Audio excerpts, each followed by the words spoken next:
Hello crafty friends, I'm Lien from Studio Kato and I'm so happy you're joining me again today. Today I am joining the Pinkfresh Studio Challenge again. I love these challenges because you get a theme, but you also get a lovely color combination. Although the color combinations are usually quite daring for me, I went for it anyway.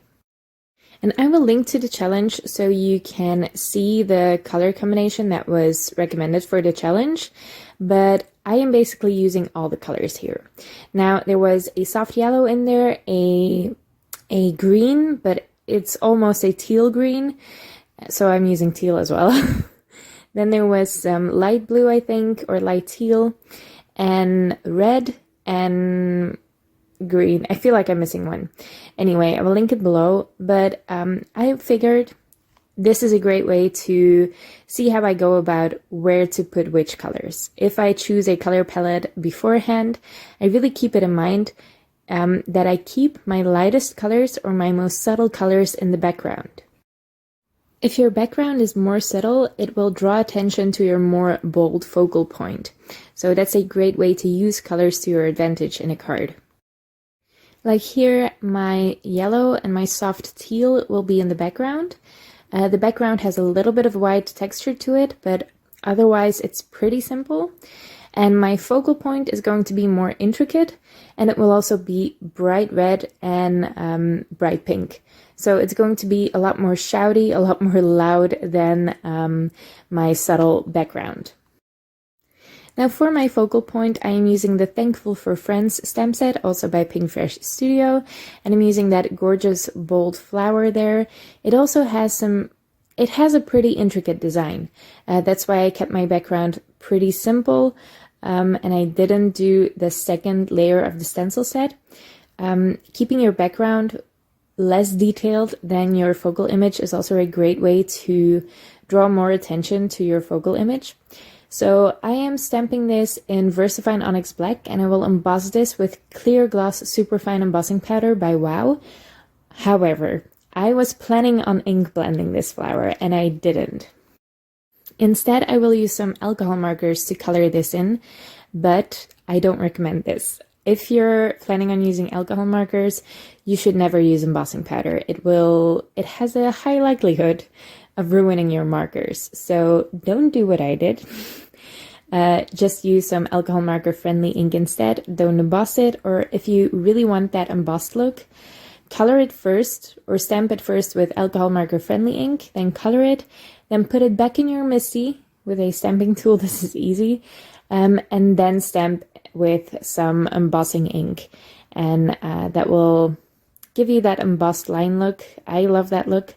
Without ruining your markers. Now you can see there are quite a bit of lines in this focal image, and I'm ignoring them for the first layer of my markers. I am just shading them in with some red and some pinks, but I will color in those lines later on with a really deep red as well. So that will bring some intricate detail to these flowers, without it making my coloring a lot harder to do. So I'm just doing this quite quickly. It was a really intricate image. Floral images usually take me a lot longer to color, so this did take me a while. I think I spent maybe 20 minutes coloring this, and the coloring part was not even planned for this card, so this card took me quite a bit longer than expected. If you have, I think there are coordinating stencils actually for this stamp, so that would be a lot quicker to do, but I don't have them, so this is what I did instead. Now for the stems and the leaves, I am using a green combination that I've never used before in my markers, so those are always fun and an adventure. But my goal with this flower was to match my alcohol markers to the inks they recommended I use for the challenge. So I think the pink was supposed to be Sparkling Rose Pinkfresh Studio ink, and the green was supposed to be Meadow, and I matched those as closely as I could with my markers. That's why these combinations are a little bit new to me. These aren't colors I usually go for, but that's part of the challenge. That's part of the fun, right? Now, another thing I don't usually do is make a bright colored frame. I usually go for white frames or metallic frames, something more neutral or shiny, but not bold red. However, this was part of the challenge. This color was part of the challenge. I think it's Candy Apple, and I love that color. I just wouldn't use it for a frame necessarily. It also has a high contrast with the yellow and the teal in my background, so it should work great for a frame here. I am not sure if I like it in the end. I am still not sure. It's 2 days since I made this card, and I'm still not sure if I like that red frame. It was a choice for sure, and I'm happy I made it because it was really fun to do and really, it was a challenge to use all the colors, and I wanted to use that red somewhere because I wouldn't use red with this color combination anywhere, and definitely not for a frame. So it was fun that I tried to use it. I'm not sure if I like it, but I did it. However, whether or not I like it, I glued it on top of my card, and then I propped the flower up on some foam tape. I only adhered the flowers, so I didn't bother putting strips of foam tape beneath those dainty stems or leaves or anything like that. I just put some foam tape behind those flowers. And theoretically, the red frame should look great with the background because those are basically the primary colors, red, yellow, and blue. So it should give great contrast, and it should be very interesting. I think it's very interesting. I just don't usually go for primary color combinations. It's just not my jam. If you want to know more about color theory, I recommend you check out a YouTube video by Kathy Zilski. I will link it below in the description.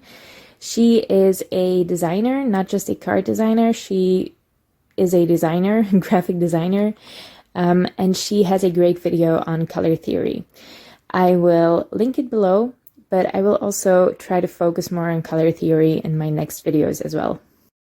For a matching envelope, I just folded one out of a pale yellow cardstock, and I stamped the flower on it in that aquamarine ink by Pinkfresh Studio. All the inks I used I will also list in the description below. I also added some gems to this card. These are by Crafty Meraki, and that sentiment is from the same stamp set that I used for the flower. And that's it. I think I also added glitter to the florals, but I'm not sure if I filmed that. I just added it with some aqua shimmer pen or no, it's a Wink of Stella glitter brush pen. I am so confused today, I'm so sorry.